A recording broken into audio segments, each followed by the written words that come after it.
Hi అండి అందరికీ. అందరూ ఎలా ఉన్నారండి? బాగున్నారా? నేను బాగున్నాను. మీరందరూ కూడా ఆనందంగా, ఆరోగ్యంగా, హ్యాపీగా ఉండాలని మనస్ఫూర్తిగా కోరుకుంటూ welcome back to our channel SSV హరివిల్లు. ఈరోజు మన వీడియోలో వసంత పంచమి ఎప్పుడు చేసుకోవాలి పూజ ఫుల్ డీటెయిల్స్ అంతా ఈ వీడియోలో ఉంటాయండి. వీడియో ఎక్కడ స్కిప్ చేయకుండా ఎండింగ్ వరకు చూసే ప్రయత్నం అయితే చేయండి. చదువు అంటేనే జ్ఞానం కదండి. జ్ఞానం వల్ల మనిషికి వ్యక్తిత్వ వికాసం కలుగుతుంది. జీవితంలో ఉన్నత శిఖరాలను అధిరోహించవచ్చు. సంపూర్ణమైన జ్ఞాన సముపార్జనకు వసంత పంచమి రోజు చేసుకునేటువంటి సరస్వతి పూజ ఎంతగానో దోహదపడుతుందండి విద్యార్థులందరికీ కూడా. ఈ సంవత్సరం ఫిబ్రవరి 14వ తేదీ బుధవారం నాడు వసంత పంచమి చేసుకోవాలండి.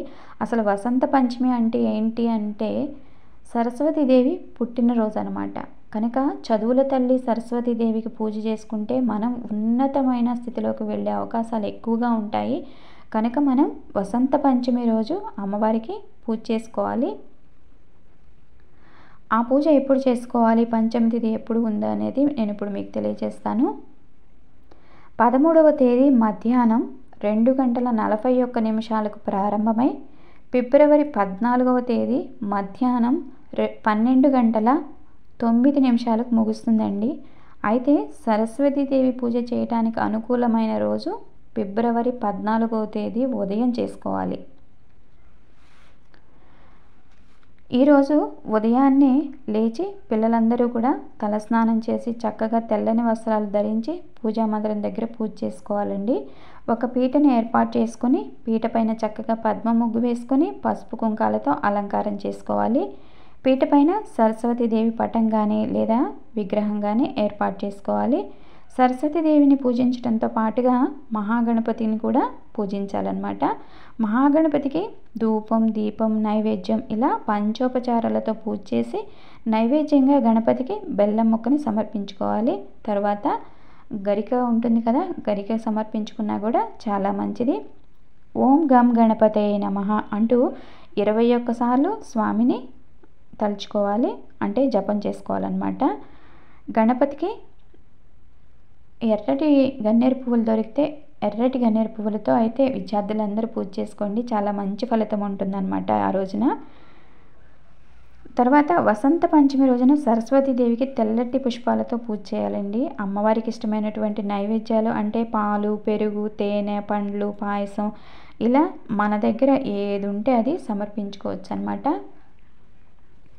సరస్వతీదేవి చిత్రపటం దగ్గర లేదా విగ్రహం దగ్గర పిల్లలు ఉపయోగించేటటువంటి పెన్నులు, పుస్తకాలు, వాళ్ళ స్టేషనరీ మొత్తం ఉంటుంది కదండి, అవన్నీ కూడా పెట్టుకొని పిల్లల్ని పూజ చేసుకోమని చెప్పాలి.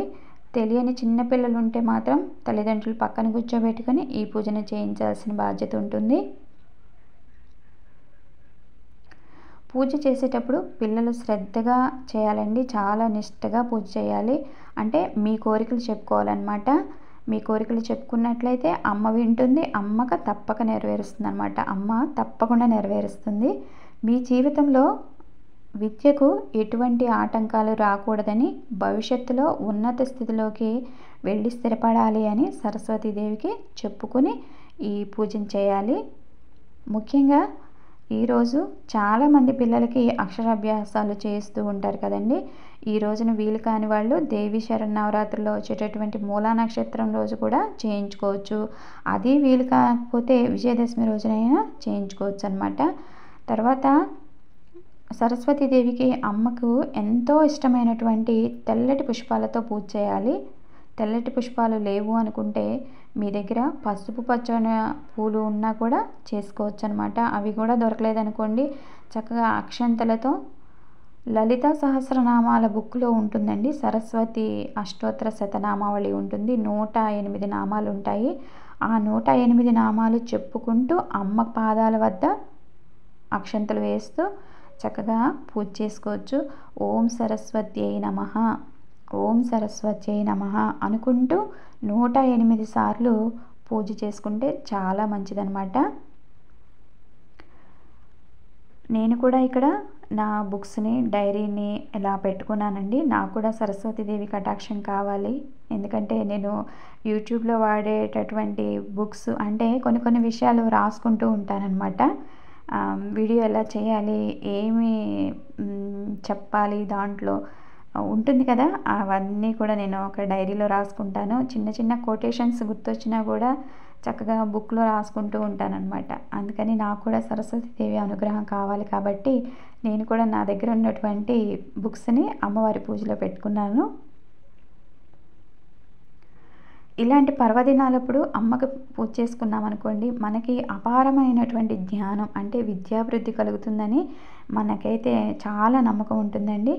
ఆదిలాబాద్ జిల్లాలో ఉన్నటువంటి బాసర్లో సరస్వతి ఆలయంలో విశేషంగా పూజలు, అక్షరాభ్యాసాలు నిర్వహిస్తూ ఉంటారండి. అలాగే మనం ఇంట్లో పిల్లల చేత చక్కగా పూజ చేయించుకొని మన దగ్గరలో ఉన్నటువంటి దేవాలయానికి పిల్లల్ని తీసుకెళ్ళి అమ్మ దర్శనం చేయించి వాళ్ళని స్కూల్కి, కాలేజీలకి పంపించినట్లయితే మంచి రిజల్ట్ ఉంటుంది. ఎందుకంటే రాబోయే నెల అంటే మార్చి నెలలో పిల్లలందరికీ కూడా ఎగ్జామ్స్ దగ్గరకు వచ్చేసాయి. పిల్లలు తర్వాత పేరెంట్స్ కూడా చాలా టెన్షన్ ఫీల్ అవుతూ ఉంటారు. మా పిల్లలు ఎగ్జామ్స్ ఎలా రాస్తారు ఏంటి అనే టెన్షన్ ఉంటుంది. ఇంకా అటువంటి టెన్షన్లు ఏమీ పెట్టుకోకుండా చక్కగా వసంత పంచమి రోజు పూజ చేయించి అమ్మ దర్శనం చేయించి పిల్లల్ని స్కూల్కి, కాలేజీలకు పంపించారంటే మంచి ఫలితం అయితే ఉంటుంది.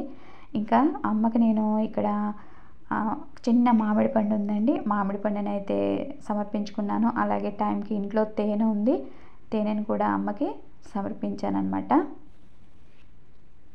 ఇలా మన ఇంట్లో ఉన్నటువంటి పదార్థాలు ఏవైనా కూడా పాలతో చేసినవి ఎక్కువగా అమ్మకి ఇష్టం కాబట్టి పాలతో చేసినటువంటి పదార్థాలను నివేదించడానికి ఎక్కువ ప్రాముఖ్యతనివ్వండి ఆ రోజున. ఇంకా తర్వాత పూజ అంతా అయిపోయిన తర్వాత అమ్మకి పంచహారతి అయితే ఇస్తున్నాను. ఈ హారతి ఇస్తూ అమ్మకి హారతి పాట, నీరాజన పాట ఉంటుంది కదా, అట్లా పాడుకుని అమ్మని మనశ్శాంతిగా పూజ చేసుకోండి. మా చదువుల్లో ఎటువంటి విఘ్నాలు లేకుండా చక్కగా చదువులన్నీ పూర్తయి మంచి అభివృద్ధిలోకి రావాలని, మంచి మంచి జాబులు రావాలని, మా తల్లిదండ్రులకు మంచి పేరు ప్రతిష్టలు తీసుకురావాలని ప్రతి ఒక్క విద్యార్థుడు కూడా చక్కగా మనసులో కోరుకోండి. మంచిగా వసంత పంచమి రోజున పూజ చేసుకోండి, అంతా మంచిగా జరుగుతుంది. మన ఫ్యామిలీ మెంబర్స్ అందరం కూడా 750 మెంబర్స్ ప్లస్ అయ్యామండి. నాకు చాలా హ్యాపీగా ఉంది. నన్ను సపోర్ట్ చేస్తున్న ప్రతి ఒక్కరికి కూడా థ్యాంక్ యూ సో మచ్ అండి. మరొక మంచి వీడియోతో కలుస్తాను. మీ శిల్పా సుధాకర్.